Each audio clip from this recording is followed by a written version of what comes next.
होऊ शकते क्योंकि वाल्मिक कराड जे आहे ते धनंजय मुंडेच्या खूप जवळचा आहे आणि खूप दिवसापासून मतलब दिवसापासून नाही किंवा खूप वर्षापासून ती मुंडे घराण्यामध्ये आहे आणि धनंजय मुंडेचे साथ आहे.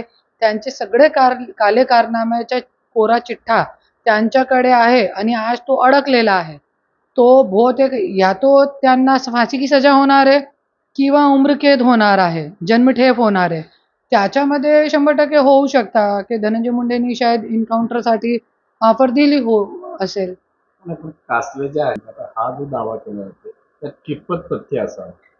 नाही, तो ज्या दावा करतोय ते त्यांच्या ट्रान्सफर या विभागाकडून त्या विभागामध्ये ट्रान्सफर करण्यामध्ये किती वेळ लागते आणि तुम्ही बघू शकता की जे पोलीस अधिकारी जे आहे पूर्ण महाराष्ट्राची मी बोलते, पूर्ण महाराष्ट्रामध्ये आज पोलीस अधिकाऱ्यांवरतीही जोर जबरदस्ती करो दबाव टाकून हे सगळे काले कारनामे चालू आहे. जनताचे पैसेचा गैरवापर चालू आहे. एक मंत्र्यांच्या 45-50 हजार कोटीचा बजेट असतो, तरी पण गोरगरीब लोकांना न्याय मिळत नाही. तर हे सगळे पैसा जे आहे मंत्री-संत्रींच्या हे असंच कामामध्ये जात आहे. 5 कोटीची ऑफर, 10 कोटीची ऑफर, 20 कोटीची ऑफर हे सगळं बघितलेलं आहे घरामध्ये. मी स्वतः एक मंत्रीची बायको आहे आणि जास्त नाही आता 3 वर्ष झाले आमच्या हे भांडण झालेलं आहे. नाही तो सगळं हेही बघितलेलं आहे आजपर्यंत. तो होऊ शकते 100%. कासलेचा आवाज कसा ठेवायचा नाही? त्यांची बघा आज त्याच्यावरती तो तुम्ही खूप विश्वास ठेवू शकता. क्योंकि मद्यपान करल्यानंतर ही व्यक्ति खरं बोलता है, नहीं तो खोटे-खोटे मध्ये ही चलता है सब. और आज जैसा कि मैं देवेंद्र फडणवीस साहब को, गृह मंत्री साहब को मैं निवेदन करती हूँ, मी निवेदन करते की आज त्यांना तुम्ही त्यांची जे पोझिशन होती त्यांची नोकरीवरती तुम्ही परत घ्या. आज त्यांच्या डोक्या फिरलाय. त्याच्यासाठी हे इतके काले कारनामे लोकांचे बाहेर काढताय ना आणि हे करण्यामध्ये पण खूप जीव लागताय आणि आज जरी और कोणी पोलीस ऑफिसर होत आहे, तो आपण बघितलेला आहे.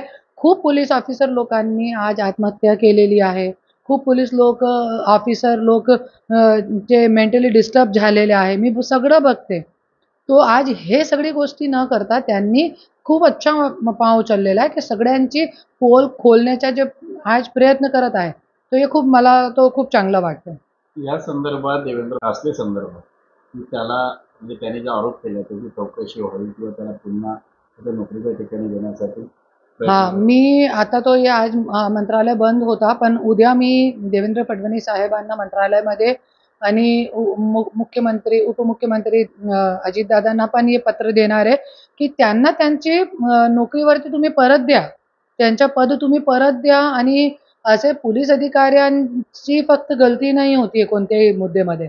अरे आज मंत्री लोग अपनी सीट नहीं छोड़ते हैं और आप पुलिस अधिकारियों पे जोर जबरदस्ती करके कभी उनका ट्रांसफर कर देते हो, कभी उनका ये कर देते हो, उनको नौकरी पे से निकाल देते हो. मंत्री लोकांना आपला पद सोडायला पाहिजे ना. तुम्ही तुमची खुर्ची सोडा. 100% मी चौकशी करण्यासाठी आणि जे एक कितीही जरी केलं तर पोलीस अधिकारी आहे. त्यांच्याकडे सगळ्यांची कुंडली असते. है ना?